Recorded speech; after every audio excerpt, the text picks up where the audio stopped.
You are the master. Mind is your servant. That's the correct relationship. Sometimes I say, don't try and stop your thoughts. Allow them full range to express themselves.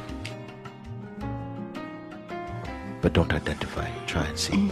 Just be an audience to your own thinking that's going on by itself. You say, okay, I didn't order a takeaway of thoughts. Okay, they come.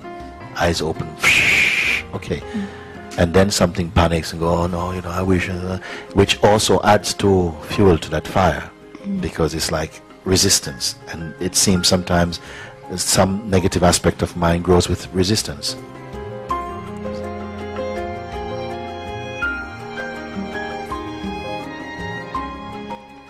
So you watch this, be aware of this. Don't say, okay, I want to stop it, although it's natural to have this desire for a minute. But if that desire come also, just let that join the fire like everything else. You stay out of it as much as possible. Maybe it might feel like, you know, oh my God, this is even worse, I can't do it. This is gonna really, it really is overtaking me. Now, then be fully overtaken. Allow yourself to say, okay, overtake me. But I'm only permitted just to look, not to interpret, not to judge, you know, because this is what's been pulled up here. The sap is rising, you know, to identify, you know, it's me, you know, I wish I'd stop this, and it's, the fire is crackling now, it's on full bonfire. But let it happen, and stay out of it, stay in your own neutrality. At first, like I say, it may feel like it's impossible, but then you recognize that this voice that says it's impossible is also firewood. You stay there and see. You can say, don't try to prevent. Okay, throw your best punch. Burn my world. At the beginning, sometimes the inquiry is being used more as a pacifier or a painkiller or something. So there is still, it's not true. It's as though you're looking for rescue. And I don't want you to look for rescue, because then you are automatically in the position of a victim.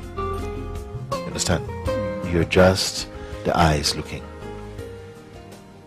and the body feeling. Let the body feel the presence energetically of fear and noise and find your peace in it. How are you going to do it? By not having any desire. Don't say, no, I wish this would stop. I wish this. No, don't wish it would stop. Let it just be there. Just like you are only a visitor through your eyes alone. Be alive only through your eyes alone. And say, come, okay, keep coming. You know, and watch the crackle. It's okay, do it. It's your way out of this. So something comes out of this experience, that you're not just going around trying to put out fires. You are simply just aware of yourself, not aware of that, because this is where the power goes. We keep wanting to change the picture. You keep wanting to change the picture, which is a projection. So don't try and change the picture or the one who is looking. Don't try and change anything. Just be present without identifying. And let the feeling take over. Be at this place at least to say, okay, what am I trying to salvage here? What am I so afraid to lose? And maybe what the threat is, because the mind must have something to blackmail you with. And identify what this is. And often it is the fear of the loss of consciousness, the loss of existence, that maybe this will remove my existence. Then you can become a trader. Yeah. And so what happened is that sometimes it comes in you, it did here, when it said, okay, even if it meant the removal of this life, the finishing, I was ready for it. Okay, go. Because I found something. I say, okay, see if you can remove this then. Rather than to live for the rest of my life, you know, cowering under the threats of the mind or something. So something came there, and it's tremendous. It belongs with us. I feel it is part of the auspiciousness of being a human being, that you can come to this recognition. Then, okay, what am I striving so hard to preserve? then I open it up to the infinite. Go, do it. This is what Ramanand did, no? When he was a boy, he was visiting, I think, his uncle's house, 17 years old or 16 years old. And while he was there, alone in the room, he had a panic attack. And he felt in that moment, I'm going to die. He was so sure about it. Like, I'm going to die. He was like this. And somehow he felt, as you do growing up in India, you see lots of dead bodies. He knows, he said, okay, I'm going to help the death. So he stretched himself out like a corpse, like this. And he actually felt like death was arriving, this kind of tightness. But something inside was not a part of this experience. This is what he came to see in that moment. He said, if I'm going to die, I don't want to miss it. I have to watch what happened until the lights go out. And the lights did not go out. He found instead that there was a power there, that he could feel the full presence of his being that was not under threat. It was not going out. Something, the body was behaving, maybe the body was going blue or something like this, but something else is here that wasn't caught in this process. And it took this experience somehow maybe to shock forever the fear out of himself. And that was his moment of awakening. And some 50 years later, his body did die, actually, physically.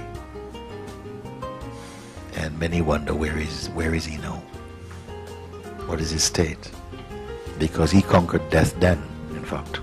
Because he welcomed, he says, okay, if this is my threat, then, okay, I want to see what happened.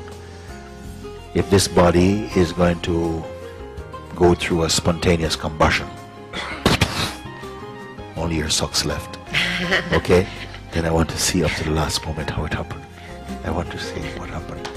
You can have this attitude, okay, this fear, okay, wake up in the morning and the show starts. And it's,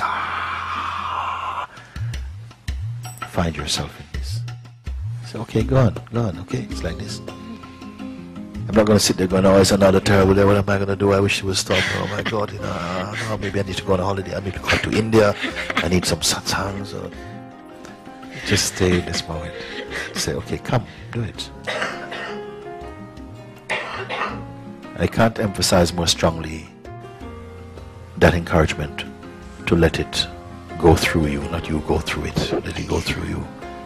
Just been hiding from it, I feel that I've been like cowering. And your very hiding is itself energizing it.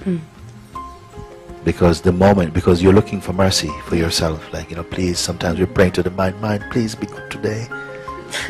Please don't show me up, please. Looking for mercy from the mind, it's not a good relationship. It's not a good relationship because you're the master.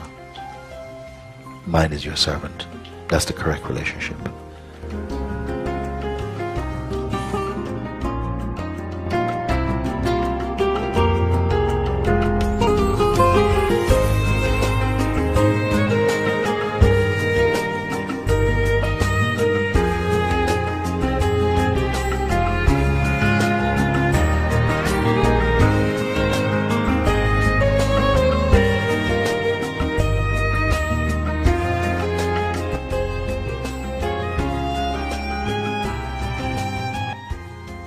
It's your way out of this